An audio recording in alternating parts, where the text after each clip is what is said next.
할렐루야. 아멘.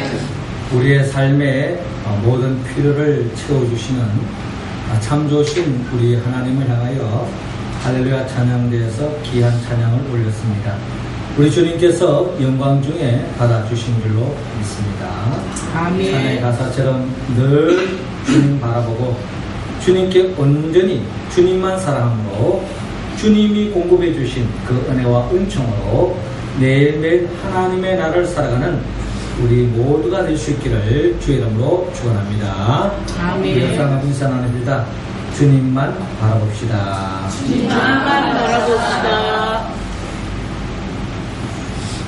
미국의 유명한 인생 상담가인 상담가가 있었습니다. 그는 어느 날 부인으로부터 장문의 상담 편지를 받았습니다. 20년 동안 함께 살아온 남편에게 인간적인 배신을 느껴서 도저히 견딜 수 없다고 하는 그런 상담 내용의 편지였습니다. 부인은 편지의 끝머리에 남편에 대해서 실망한 그 이유를 이렇게 적었습니다. 제가 남편에게 물어보았습니다. 우리 부부와 당신 어머니가 함께 배를 타고 바다에 나갔다가 배가 뒤집어지면은 누구를 먼저 구해줄 거냐고 그렇게 남편에게 질문했습니다. 그랬더니 그 남편이 조금도 주저하지 않고 그걸 말하라고 하느냐, 당연히 어머니부터 구해야지. 아내가 죽으면은 새로 얻을 수 있지만 어머니는 한 번 죽으면 새로 얻을 수 없잖아 하고 그렇게 이야기하면서 당연한 듯이 어머니를 먼저 구해야 된다고 그렇게 이야기하는 것입니다. 이렇게 무정한 남자를 믿고 지금까지 내 인생을 맡긴 걸 생각하면서 저는 화가 나서 도저히 견딜 수 없습니다. 제가 어찌하면 좋겠습니까? 박사님 좀 현명한 충고를 부탁드립니다 하는 그런 편지가 왔던 것입니다. 그러자 이 상담가가 대답은 아주 간단했습니다. 뭐라고 했을까요? 그 대답은 수영을 배우세요 라고 그렇게 말했다. 그렇습니다.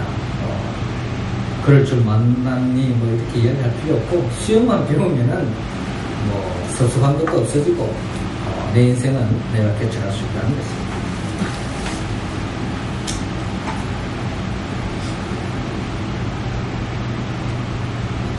어제 우리는 참으로 감격적인 소식을 접할 수가 있었습니다. 그것은 바로 우리나라가 세계 7번째 2050 클럽에 진입을 하게 됐다 하는 소식입니다. 이게 뭔가 하니 우리 국민소득 국내 총생산 GDP가 2만 달러가 되어졌고 또 우리 남한의 인구가 5천만 명을 달성을 했다는 거죠. 자, 이렇게 우리 세계적으로 볼 때에 국내 총생산이 1인당 2만 달러에 인구가 5천만 명이 되는 그런 나라가 손꼽아 봤을 때에 그렇게 많지 않다는 겁니다. 그 나라들을 이렇게 나열해 보면은 제일 먼저 가입된 나라가 일본이고요. 두 번째가 미국, 그리고 세 번째가 프랑스, 네 번째가 이탈리아, 그 다음이 독일, 그 다음이 영국입니다. 그 다음 7번째에 우리 한국이 2만 달러에 5천만 명의 인구를 구성되어지는 그런 나라로서 세계 7번째의 아주 나라로 진입하게 되었다 하는 그런 소식입니다. 우리는 피부적으로 다들 힘들고 어렵다고 할지라도 그래도 세계적으로 국제적으로 봤을 때는 그래도 우리나라가 세계 7번째의 나름대로의 위상을 갖게 되어지는 그런 나라로 민족으로 세움을 받았다. 우리 한민족의 역사 5천만의 역사를 이렇게 더럽게 본다면은 참으로 서럽고 외세 침략으로 인하여서 참으로 약소국으로 늘 고통 속에 시달렸는데 어찌되었든 오늘날 이런 통계적으로 볼 때에 세계의 7번째에 견줄 수 있는 그런 나라로 성장하고 이렇게 되었다고 하는 것은 하나님의 큰 은혜와 축복이 아닐 수 없다는 겁니다. 이 시간 통해서 더없이 하나님 앞에 감사를 올립니다. 이처럼 성장하고 이렇게 확장되어져가는 부흥하는 이런 모습을 볼 때 참 우리의 마음을 참으로 기쁘게 합니다. 우리 교회도 보면요, 지난 겨울을 보내고 막 봄이 되어졌을 때에 작년에도 이 교회에 이 담쟁이를 심겼는데 이 담쟁이가 좀 sak이 떠서 좀 올라가는 듯 하더니 결국 올라가지 못하고 또 겨울이 왔습니다. 겨울이 왔는데 지금 이제 봄을 지나고 여름이 이제 깊어가면서 이 담쟁이가 아주 그냥 앙상했던 그런 모습이 이제 사라지고, 여러분 보시다시피 이 담쟁이가 줄기가 뻗어져가지고 푸르름을 자리 잡고 있습니다. 원래는 어느 정도는 이제 뻗어갈지 제가 기대되는데, 제가 이 담쟁이를 볼 때마다 제 기도 제목이 있습니다. 우리 교회도 어제 보면 아주 열악한 상황이지만은 이런 속에서 점점 이 담쟁이가 뻗어가듯이 우리 교회가 점점 성장해가고 점점 영적인 영향력이 이 지역을 덮이고 온 세계에 하나님께 영광 돌릴 수 있는 그런 교회가 되게 달라고 우리가 기도하는데, 아마 이 기도는 제 기도가 아니라 우리 모두의 기도라고 생각됩니다. 담쟁이뿐만 아닙니다. 또 왼쪽에 보면은 나팔꽃이 얼마나 이쁘게 피어나고 있는지 모릅니다. 담쟁이, 나팔꽃, 그리고 또 이쪽에 주차장 쪽에 보시면은 또 이 포도나무가 뻗어져 가고 있습니다. 이거는 지금 열매를 맺기 전에 제가 찍은 사진인데, 지금 보면 더 무성하게 자라났고 열매도 이렇게 주렁주렁 맺혀져 있는 모습을 보게 됐습니다. 이처럼 정체되어 있지 않고 점점 성장하고 점점 확산되어 가는 모습, 이런 모습은 이런 포도나무를 보나 담쟁이를 보나 우리가 느낄 수 있는 그 기분처럼 주님의 몸된 교회도 이처럼 주님 안에서 성장하고 성숙되어져 가고 뻗어져 나가고 또 흥황하는 그런 역사가 일어나기를 또한 주님은 우리 교회를 향하여 바라고 있습니다. 아멘. 무엇보다도 우리가 이와 같은 흥황하는 역사는 믿음에 커져갈 때에 나타날 수 있는 현상입니다. 우리가 믿음이 성장하는 만큼, 믿음이 성숙하는 만큼 주님의 몸된 교회는 흥황하는 역사가 일어날 수 있다는 것입니다. 우리가 가시적으로 교회가 점점 이렇게 커져가고 또 숫자가 점점 불어나지 못한다 할지라도 영적으로 우리가 성장하고 성숙해 오면은 그런 것들은 부수적으로 따라온다는 것입니다. 오늘 성경의 본문의 말씀에도 주님께서 주님의 몸된 교회가 성장하기를 원하듯이 주님이 지금 챙기고 있는 12제자들이 무엇보다도 믿음이, 영적인 믿음이, 보이지 않는 믿음이 성장하기를 갈망하는 마음으로 주님께서 말씀하고 계시고, 또 이것을 그저 이론으로 그냥 책상에 앉아서 가르치는 수준이 아니라 주님께서 실물 교육을 통해서 제자들의 믿음을 세워가는 그런 모습을 바라볼 수 있습니다. 오늘 우리는 이 말씀을 통하여, 오늘 우리에게 주신 말씀을 통하여 우리가 어떻게 영적으로 성장할 수 있는가, 주님께서 말씀하시듯이 내 영혼이 잘된 같이 범사가 잘되고 강건한 복을 누리기를 원하노라 하신 말씀처럼 우리가 영적인 믿음이 성장해 갈 때에 결국 우리의 육신적인 또 모든 것들도 하나님께서 복을 주실 줄로 믿고, 오늘 이 시간 우리 주님과 함께 오늘 말씀을 통하여 우리가 어떻게 하면은 믿음이 성장하고 성숙할 수 있겠는가 하는 것을 우리가 오늘 말씀을 통하여 귀를 기울일 수 있기를 원합니다. 먼저 주님께서는 우리 모두가 믿음이 성장하기 위해서는 오늘 본문 35절을 통하여 주님께 순종하라고 말씀합니다. 35절 같이 읽어봅니다. 시작. 그날 저물 때에 제자들에게 이르시되 우리가 저편으로 건너가자 하시니. 아멘. 저를 따라하시기 바랍니다. 주님께 순종합시다. 주님께 순종합시다. 예수님은 해가 저물 때에 제자들에게 우리가 저편으로 가자라고 말씀합니다. 저편으로 가자. 여기 있지 말고 지금 저편으로 가자라고 주님께서 말씀합니다. 예수님께서는 이 땅에 하나님 나라 확장을 위하여, 복음 전파를 위하여 새로운 지역을 향하여 주님께서 나아가기로 하십니다. 제자들은 주님의 말씀에 조금도 주저하지 않고 주의 말씀에 순종하며 나아가는 모습을 오늘 우리 성경을 통하여 바라볼 수 있습니다. 여기서 예수님께서 저편으로 건너가자 하는 그 저편은 그라사인 지방입니다. 이 그라사인 지방은 온전히 하나님을 믿는 족속이 아닙니다. 이방 족속이죠. 또 이 그라사인 지방은 어둠의 영이 깃들어져 있는 지역입니다. 예수님의 제자 입장에서 봤을 때에 지금 갈릴리 중심으로서 주의 복음을 전파할 때에 좋은 반응이 나타납니다. 주님이 가는 곳마다 표적과 이적이 일어나고 병든 자가 낫고 표적과 기적이 일어나니 주님만 이야기하면은 그냥 모든 사람들이 몰려오고 서로서로 주님께 대접하려고 합니다. 또 주님의 제자라 그러면 또 한 번 더 쳐다봐주고 주님의 제자라 하면 또 나름대로 예우해 주는 거예요.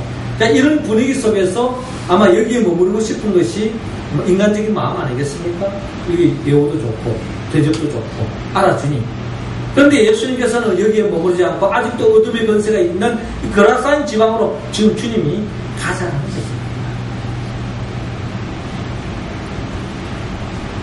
그 지역은 바로 미지의 땅이요, 또 불안전한 땅이요, 또 어둠의 영이 깃들어 있는 곳입니다. 그럼에도 불구하고 제자들은 예수님의 말씀에 순종하고 있는 모습을 보입니다. 그렇습니다. 우리의 믿음이 성장하기 위해서는 하나님의 말씀에 순종해야 합니다. 그런데 우리가 성경에 나타나 있는 하나님의 말씀은 우리 인간적인 가치관이나 합리적인 생각과는 너무나 동떨어져 있는 하나님의 말씀인 것을 우리는 말씀을 들을 때마다 우리 역력히 우리는 이야기하지 않을 수 없습니다. 예수님께서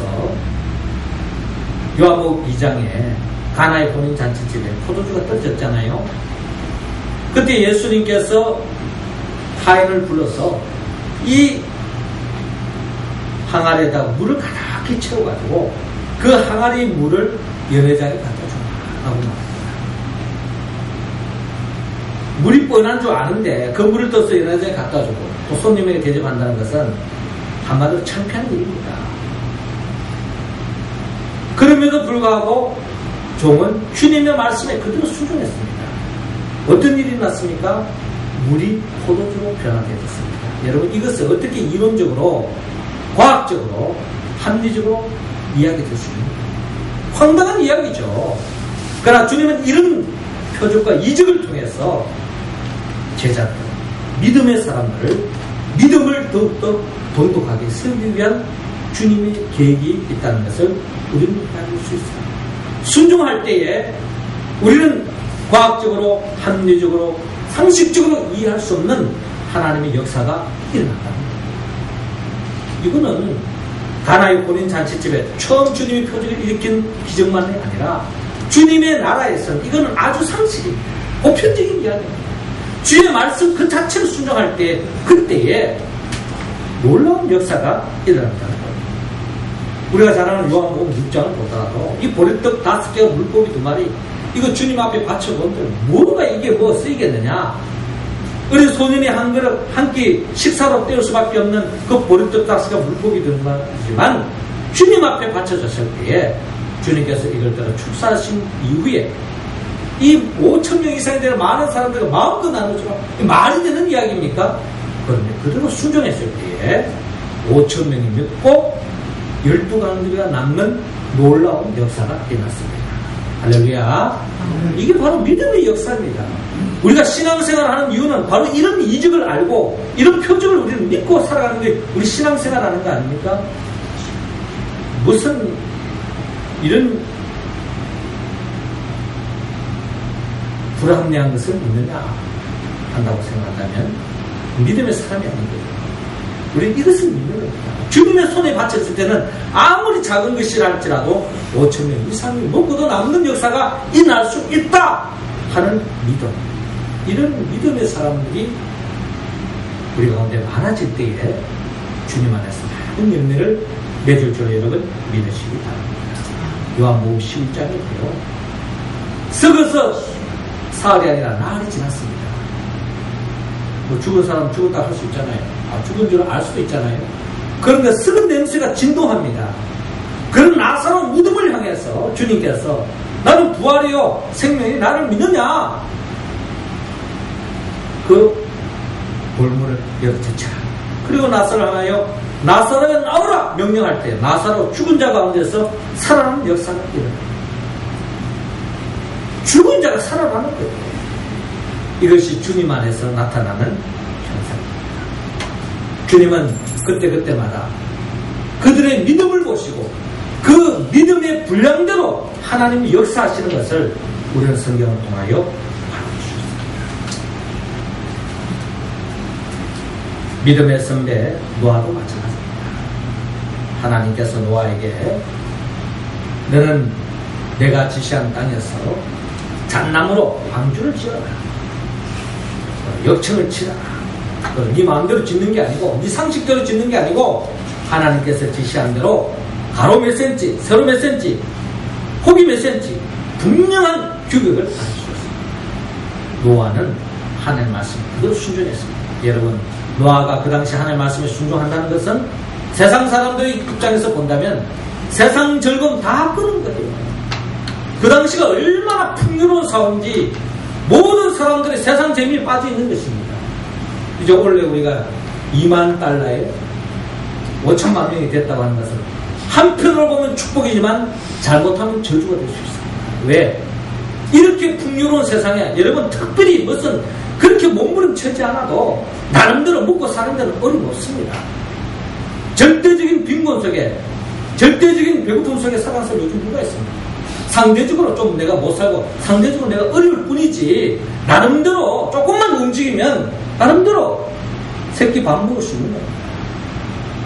그런 속에서 꼭 굳이 하나님 믿었으면 꼭 굳이 성경대로 살아야 할 이유가 뭐냐? 나름대로 살 길이 있고 세상에 얼마나 재밌는 일이 많습니까? 조금만 돈 있으면은 토요일 일요일에 걸쳐서 마음껏 놀 수 있고 곳곳에서 우리의 몸과 마음을 즐겁게 해줄 수 있는 그런 현실들이 다 열려져 있는데 굳이 주를 성수하며 굳이 주님께 헌신하고 굳이 하나님을 위대할 이유가 뭐가 있습니까?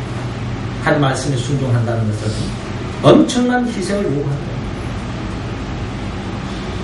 그러나 노아는 끝까지 순종했습니다.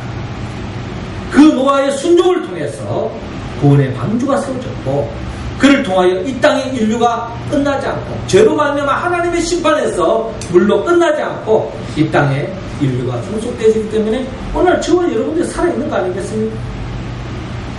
또한 노아가 하나님의 말씀에 순종했기 때문에 그 순종을 통해서 피조물들이 지금도 이 땅에 살아 숨 쉴 수 있게 된다는 것입니다. 그렇습니다. 믿음의 사람, 그 믿음의 사람을 통하여 하나님의 구원의 역사는 계속 진행되어지고 그 믿음의 사람을 통하여 하나님의 영광이 드러나고 생명을 살리는 역사가 일어난다는 겁니다. 우리 모두는 하나님의 말씀이라면 철저하게 순종했습니다. 그래야 하나님이 예비해 놓으신 그 하늘을 경험하고 그 복을 맛보며 살아가는 우리 모두가 될 수 있기를 주의 이름으로 축원합니다. 이어서 두 번째로 우리가 믿음이 성장하기 위해서는 오늘 보면 38절을 중심으로 주님께 기도하라고 말씀합니다. 38절 우리 할렐루야 찬양 대원들 읽어주시기 바랍니다. 시작.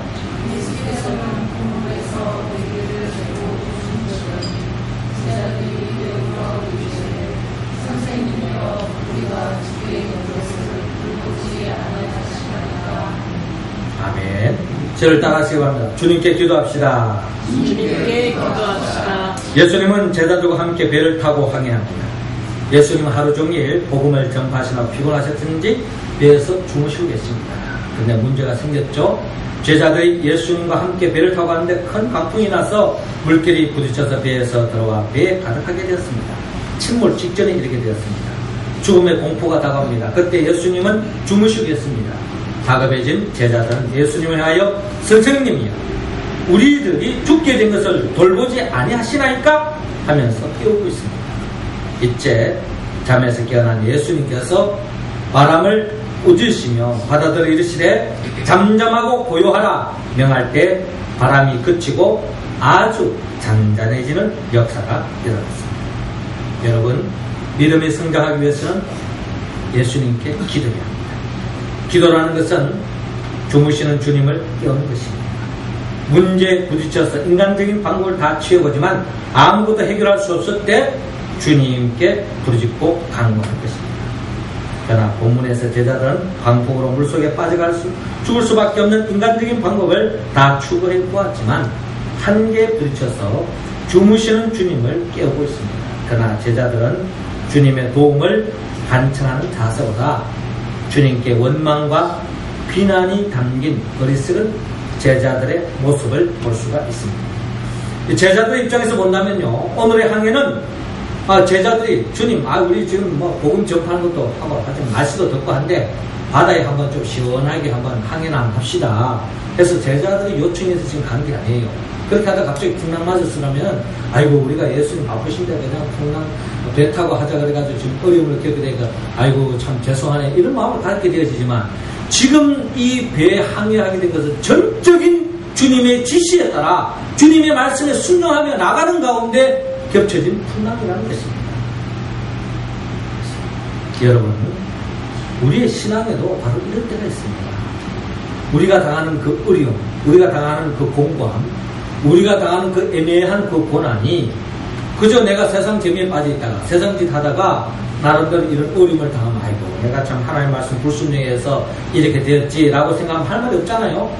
그런데 나름대로 하나님을 섬기고 하나님 말씀에 순종하고 하나님의 뜻대로 믿음의 길을 가는 가운데에도 우리는 오늘 이 예수님을 모시고 가는 가운데 주님의 명령에 순종하여 나아가는 가운데도 풍랑을 당한 예수님의 제자들처럼 우리의 삶의 자리에도 이런 정황에 빠질 때도 있다는 것입니다. 하나님을 믿고 하나님을 의지하며 나아가는 삶 속에 웬걸 원치 않는 병에 걸릴 수도 있다는 거예요. 원치 않는 사고를 당할 수도 있습니다. 원치 않는 애매한 고난을 당할 때도 있다는 것입니다. 앞길이 안 막힐 때도 있다는 것입니다. 이럴 때에 우리는 원망할 수도 있습니다. 불평할 수 있습니다. 그러나 믿음의 사람은 그렇지 않습니다. 믿음의 사람은 그런 어려움에 지었을 때 어떻게 합니까?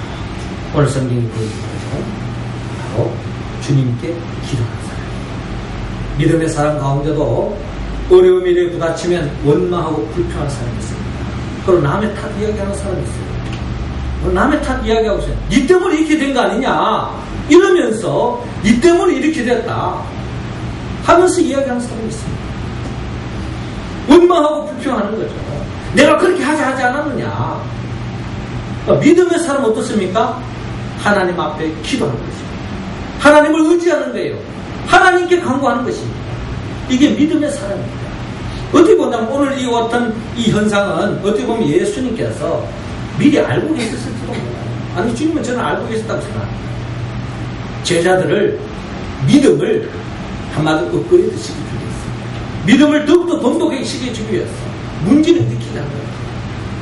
주님은 모든 걸 아시고 주무시고 계시는 거예요. 뻔한 거죠. 어떻게 하나 보는 거죠. 그런 가운데 주님을 깨우듯이 주님께서도 바로 이 제자들에게 너희들도 앞으로 내가 이 세상 떠나고 난 뒤에 너희들 삶의 여정 속에 어려운 일이 있더라도 어떤 환난이 되더라도 그게 원망하고 불평하지 말고 믿음의 길을 걸어가는 가운데 어려움이 있으면 전적으로 하나님께 매달려 기도하라. 이게 바로 주님이 오늘 제자들에게 주시는 실물 교육이요 우리에게 들려주시는 말씀을 통해 주시는 하나님의 음성인 줄로 여러분 믿으시기 바랍니다. 여러분 모세가 이끄는 출애굽교회 가나안 땅을 향하여 나아가는 그 이스라엘 백성들 그들이 가는 길에도 어려움이 있었습니다. 이스라엘 백성들은 오합지졸 어른부터 어린 가난하기부터 할아버지까지 모두가 그냥 생활고에 그냥 가는 거죠. 오합지졸처럼. 그런데 아말렉 족사는 완전히 무장한 군대가 이 이스라엘 백성을 가로막고 있고 쳐들어옵니다. 이 싸움에 원망하고 불평한 사람이 있었겠죠. 그러나 믿음의 사람 여호수아를 앞장서서 나아가게 하시고 이 싸움의 영적 비밀은 기도였습니다. 모세가 기도의 손을 높이 올릴 때에 이스라엘 군대가 이기고 기도의 손이 내려오면 지는 것입니다. 결국 모세가 기도의 손을 올리고 아론과 훌이 협력하여 기도하며 나갈 때에 결국 이 싸움에서 승리할 수 있었습니다. 그렇습니다. 우리 교회 공동체도 주의 길을 가며 하나님의 영광을 돌리며 나아가는 과정 속에도 어려움이 있을 수 있습니다. 난간에 봉착할 수 있습니다. 예기치 못한 일이 생길 수 있습니다. 문제는 기도하느냐 하지 않느냐. 이게 문제가 아닙니다. 교회를 위하고 교회를 생각한다고 하면서도 기도하지 않는 사람 말짱 할 겁니다. 정말 교회를 위하고 교회를 하는 사람은 기도하는 거예요. 새벽을 끼우고 기도 시간을 지키며 하나님 앞에 기도하는 거예요. 우리 가정에도 우리 교회도 우리 민족에도 기도하는 사람이 있다. 그 사람을 통해서 어떤 어려움을 이겨나갈 수 있다. 왜? 하나님은 우리 기도를 들어주십니다.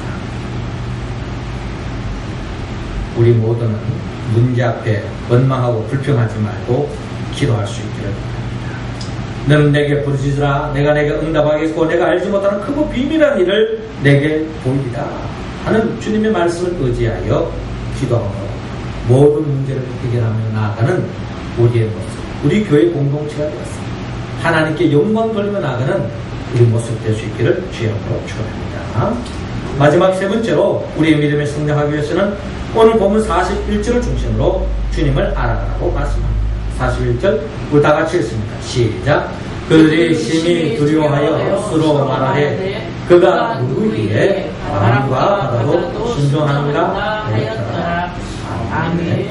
저를 따라하시면 주님을 알아갑시다. 주님을 알아갑시다. 예수님은 바람을 꾸짖으시고 바다를 잔잔히 다스린 뒤에 제자들에게 어찌하여 이렇게 무수하느냐? 너희가 어찌 믿음이 없느냐? 라고 주님께서 말씀합니다. 오늘 주님께서 이 바다를 이끌어 가시고 그라사 지방 가는 그 과정 속에서 주님이 제자들에게 하고자 하는 말씀 바로 여기에 있는 것을 볼 수가 있습니다. 너희가 어찌 믿음이 없느냐? 믿음의 사람으로 세우기 위한 하나님의 계획이 있습니다. 예수님 믿음이 없는 제자를 책망합니다. 여러분 무수한다는 것은 믿음이 없다는 증거입니다.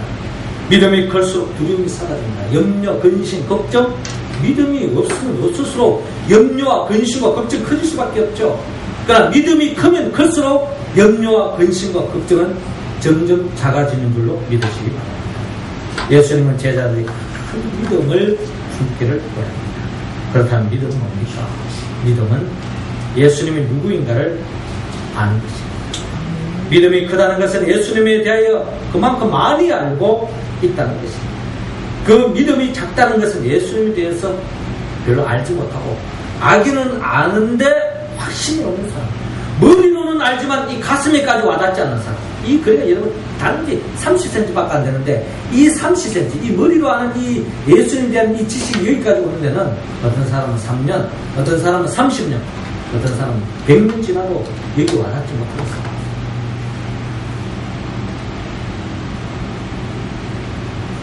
오늘 본문에서 예수님은 어떤 분입니까? 오늘 본문에서 예수님은 어떤 분입니까? 예수님은 바람과 바다를 꾸짖으시고 다스리는 분입니다. 있습니까? 바람과 바다를 꾸짖으시고 다스립니다. 이 말은 주님은 병단자를 치유하고 귀신을 쫓아내는 뿐만 아니라 이 세상의 자연 생태계까지도 다스리시는 전지전능하시는 창조주 하나님이신 것을 오늘 성경은 말씀하고 있습니다. 예수님은 자연과 환경을 다스립니다. 이 사실을 아신다면 우리는 그 누구도 그 무엇도 우리는 무수할 필요가 없습니다. 우리가 무수할 분은 오직 예수님 한 분밖에 없습니다. 그러므로 제자들도 예수님에 대하여 두려워하며 서로 말합니다. 제가 위기에 바람과 바다라도 순종하는고 라고 지금 속닥거리고 있습니다. 제자들의 믿음이 점점 자라납니다. 야, 예수님 그래서 단순히 이제까지 선생님 그냥 우리가 존경하는 이 정도라는데 그런 분이 아니라 자연까지도 다스리시는 창조주 주님이라는 것을 고백하게 되었습니다. 그렇습니다. 우리 믿음이 성장하기 위해서는 예수님에 대해서 바로 알아야 합니다. 주님을 아는 만큼 주님을 사랑할 수 있고 주님을 아는 만큼 주님 앞에 헌신할 수 있습니다. 내 삶의 모든 것이 주인이 되시고 내 삶의 진정한 축복자는 우리 주님이라는 것을 믿을 때에 여러분 그 주님을 함부로 대하지 않겠죠? 그 주님의 말씀에 순종할 수밖에 없겠죠? 그 주님께 기도할 수밖에 없겠죠? 그 주님 앞에 우리는 헌금할 수밖에 없고 그 주님 앞에 내가 시간을 바치고 물질을 바치고 나의 재능을 바치고 나의 모든 것을 바칠 수 있는 것입니다. 왜? 하나님은 반드시 하나님을 사랑하고 하나님을 위하는 자에게 갑절로 축복하십니다. 주님께서 말씀하신 바 하나님이라는 땅에 죽지 않는 하나님으로 죽으면 30배, 60배, 100배의 계시를 안겨주시는 분이기 때문에 아브라함은 주님이 누구인지 알았습니다. 아브라함은 하나님이 누구인가를 바로 알았기 때문에 본토 친척 아버지를 떠날 수 있었고 그가 100세에 이르러서 얻었던 그 장자 그의 이삭을 하나님이 바치랬을 때 바칠 수 있습니다. 로마서 4장은 아브라함이 이때에 그의 믿음이 있었는데 하나님은 죽은 자도 살리시는 하나님을 믿었기 때문에 이 말씀에 순종할 수 있는 거예요. 아브라함이 이 믿음이 없는 가운데 어떻게 독자 이삭을 번제로 바칠 수 있겠습니까? 이 믿음의 바탕 위에서 하나님 앞에 철저하게 순종할 수 있게 되었다는 것입니다. 결국 하나님은 이 아브라함을 기억하시고 복에 복을 더해 주신 거예요. 우리의 삶도 마찬가지입니다. 주님께서 우리가 헌신할 때 하나님께서 반드시 축복해 주십니다. 농부도요, 땅에 뿌려진 씨앗은 반드시 30배, 60배, 100배의 결실을 맺는다고 하는 믿음이 있습니다. 우리도 주님의 이름으로 헌신하고 주님의 이름으로 주님 앞에 헌금하고 주님의 이름으로 우리가 봉사한 그 모든 것은 내 삶 속에 또 내 삶으로 이어지는 우리 자녀들 후손의 이르기까지 반드시 하나님께서 축복해 주신 줄로 여러분 믿으시기 바랍니다. 다음 주일은 특별히 우리가 맥주 감사주일로 우리는 맞이합니다. 맥주 감사주일은 어디 보면 이스라엘 역사 속에서 그들이 겨울을 보내고 이제 새봄이 왔을 때 하나님께서 그들에게 일용할 양식을 주셨어. 가을에 추수하기까지 그 양식으로 그 봄을 이겨나가는 그런 삶 속에 하나님의 은혜를 기억하며 하나님께 감사하는 제사가 맥주 감사주일입니다. 그리고 나면 어느덧 우리도 올 한 해 2012년에 6개월을 벌써 오늘 마지막 주일입니다. 다음 주일은 7월 첫째 주일을 맞이합니다. 6개월 동안 하나님께서 우리를 보호해 주시고 이끌어 주신 것처럼 앞으로도 6개월을 우리를 인도해 주시고 더 복된 길로 인도해 주실 줄로 믿고 우리가 정성을 다하여 주님 앞에 주님의 그 은혜를 감사하며 또한 주님 앞에 헌금하는 우리의 모습이 될 수 있기를 원합니다. 사랑하는 성도 여러분, 주님은 우리 모두가 순종하기를 원합니다. 기도하기를 원합니다. 주님을 점점 더 알아가기를 원합니다. 그러기 위해서 우리가 성령의 충만함을 받아야 합니다.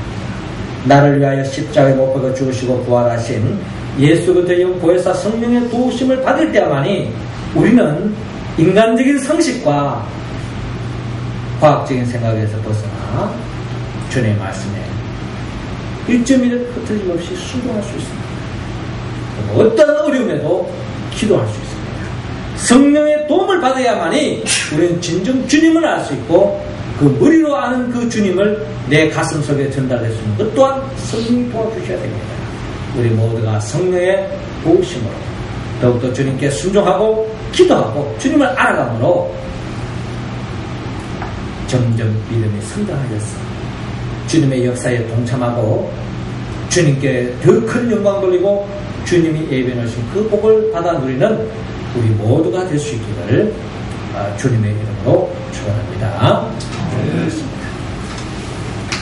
생명의 영 보혜사 성령님이시여 이 시간 우리 모두에게 큰 믿음의 영을 부어주옵시고 성장의 영을 부하여 주셔서 더욱더 주님을 말씀에 순종하고 어떤 상황에도 주님께 기도하고 또 주님을 바로 알아서 하나님께 영광 돌리고 하나님이 맡겨주신 사명을 감당해가는 우리 모두가 되게 하여 주시옵소서.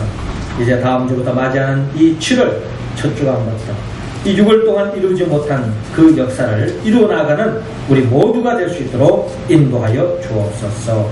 예수님의 이름으로 기도합나이다. 아멘. 우리 찬송가 400장 우리 찬양 부르면서 주님 앞에 건너가시겠습니다.